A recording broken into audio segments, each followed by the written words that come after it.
we always wish for things. We always think we know what we want. We always think we have figured out what is going to be best for us and what needs to happen.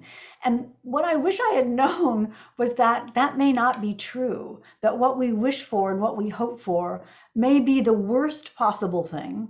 And when the thing happens that we think is the worst possible thing, it may be the best possible thing. So the idea of trying to make the universe work for you is futile and destructive and a waste of time and limiting.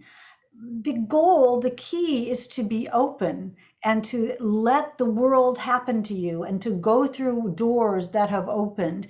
I'm not talking about being passive. There's nothing passive about this at all. You still have your intent and you still have your dreams and you still have your desires, but we don't know what the best thing is. We don't know whether something is actually bad or is actually good. And what I've learned, what I'm working on every day, is to be open to not feeling disappointment at a thing that I wish had happened, but wondering, well, I wonder what will happen next. I wonder why that happened. I wonder what's really meant to be, and to be open to that. Again, and I want to be really clear about this, this is not just saying, well, whatever, because we are focused, we have intent, we have agency, we're doing the thing we're passionate about, but we just don't know exactly how the universe works.